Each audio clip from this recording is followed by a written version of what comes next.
Efectivamente, eu quería comenzar dicindo que se hoxe temos que falar dos dereitos das mulleres, temos dous factores fundamentais: o resurdir do patriarcado combinado cunha voracidade do capitalismo que ao longo das mesas que nos precederon xa puseron de relieve. Por iso eu vou a tratar tres cuestións: laboral, conciliación, que hoxe deberíamos chamar a mellor acumulación dados os recortes nos servizos públicos, e por último, posta en cuestión das ata agora denominadas políticas de igualdade, tanto os organismos internacionais como as feitas dende a Unión Europea.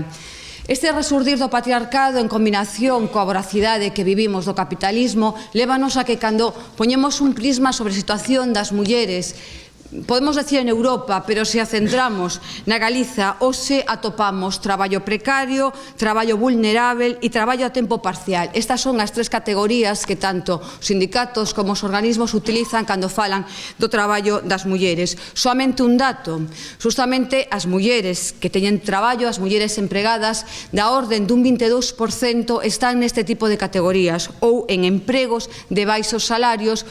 cobrando menos de 5 euros a hora, fronte aos homes que nesta categoría solamente estarían un 9% dos empregados, dos homes asalariados ou dos homes que teñen traballo. Por lo tanto, vemos que a situación neste momento entre mulleres e home é moi dispar. Xa o era antes de comezar a crise e incrementeuse de xeito acelerado a partir do ano 2009-2010. Iso leva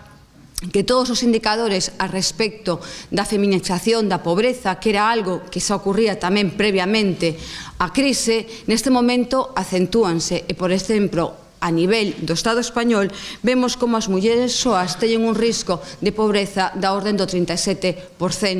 Isto non ocorre, dende logo, se o comparamos cos homes. Tamén, por coller o grupo das mulleres e o seu risco de pobreza sin facer esta separación das mulleres soas, podemos estar falando da orden dun 26%, fronte ao conxunto da sociedade que estaría nun 20%. Bueno, os números sempre sabedes que son porcentaxes que intentan mostrar non a situación na que estamos pasando as persoas individuais, pero seguro que na orden das vosas vidas coñecedes a situación tan diversente na que poden estar os homes e mulleres diante desta perda de traballo. É certo que isto nos leva a unha perda de dereitos laborais clarísima por parte de toda a clase obreira, pero fundamentalmente das mulleres, dadas que están en estas categorías a que antes vos fixen fincapé. A iso temos que sumarlle o que decía o segundo apartado, unha perda clara de servizos públicos debido aos recortes. Iso casa mal que ainda se siga mantendo a linguaxe da conciliación por parte de organismos públicos ou por parte de calquera dos informes que podemos ter da Unión Europea, porque o que están vivindo as mulleres é unha volta á acumulación de tarefas en xeral e, sobre todo, as mulleres con menos recursos. E esa perda de servizos públicos, esa perda de calquera dereito de conciliación, sitúanos ademais nun outro plano, que o discurso natalista froito das crises demográfica e da crise demográfica que vivimos en Galiza e a que antes ademais fixose referencia. Isto fai caer sobre as espaldas outra vez das mulleres discursos sobre a necesidade de volta ao fogar, a necesidade de un emprego por unidade de convivencia ou por unidade familiar. Isto fai, ademais, que coincida con un momento no cal o debate sobre plans de demografía coincide con un debate sobre a modificación da lei do aborto. A verdade é que é unha mágoa que non teñamos máis tempo para analizar isto devagar. Efectivamente, é moi fácil caer no discurso natalista da promoción, non? O podemos ver o goberno Feijóo como puso unhas vallas maravillosas por toda Galiza, que bonito é que naza Xoán, Antía, Mariña, pero non engadía os custes que teñen económicos, emocionais en tempos ese nacemento dos nenos e das nenas. No goberno galego temos un goberno que apoia Rezmadre, un plan de demografía absolutamente sesgado e que deixa de lado os dereitos laborais e os dereitos de conciliación das mulleres, e en este momento, como os decía, un resurdir desa ideoloxía patriarcal a través da modificación da lei do aborto, que leva por título Lei para os dereitos do concebido e da muller embarazada. Certo que este concepto de muller embarazada, que anula o dereito das mulleres e se centra solamente no dereito da muller embarazada, que se ledes o texto non ten nada que ver pois con dereitos laborais das mulleres embarazadas, non ten nada que ver con dereitos de conciliación das mulleres que despois de estar embarazadas teñen fillos, non ten nada que ver con dereitos tampouco de paternidade, non ten nada que ver efectivamente co que significa o feito de poder traballar e de poder conciliar, simplemente crear este novo concepto, esta nova categoría de muller embarazada para sobre el construir tamén ese concepto de concebido. E isto, xa que me quedan 5 minutos, nos ten que levar a unha reflexión sobre as políticas de igualdade promovidas fundamentalmente dende a Unión Europea e que tiveron os diferentes reflectos, tanto nos gobernos de Estado, en Galiza, e que enchoupa neste momento cando falamos de políticas de igualdade. Solamente por pensar un pouco así para o debate ou para debates posteriores, non? Fundamentalmente, as políticas de igualdade que se realizaron tiveron un sesgo de clase importante, xa que acumularon moitas medidas ou moito discurso en xeral sobre a participación e a representación das mulleres a través do denominado teito de cristal. En menor medida tiveron presencia ou tiveron análise tamén outra desas categorías utilizadas a través deses chans pegañentos, como se denomina, que a dificultade que teñen as mulleres para abandonar esos postos de traballo a tempo parcial, menos remunerado e que a sitúa en unha situación de grande vulnerabilidade. Polo tanto, ese sesgo na proxección das políticas de igualdade ten que ser posta en cuestión, porque efectivamente vemos como a crise, dende logo que non afecta de xeito transversal, aínda que a todas as mulleres, senón que as mulleres en sectores vulnerables están sufrindo de xeito máis acelerado. De feito, fai pouco, ainda saía, creo recordar, a ministra falando das participacións nos consellos de administración, que eu, dende logo, non digo que non sexa importante, pero nunca escoitamos falar, nunca vemos medidas a respecto de esa, como decía antes, mulleres empobrecidas e mulleres que están fora do mercado laboral. Incluso é certo que hai un dato coñecido fai pouco que gusta moito utilizar o goberno, o concepto de emprendedoras, emprendemento, mulleres emprendedoras, novos emprendedores, e que realmente, sabedes que máis ou menos unha metáfora de busca a vida como podas cando non tes traballo. Justamente coñecíamos que as mulleres de máis de 50 anos, da orden dun 60%, que as mulleres emprendedoras da orden dun 60% teñen máis de 50 anos. Isto seguramente Gallardón diría que é unha cuestión hormonal, que chegada a esa idade hai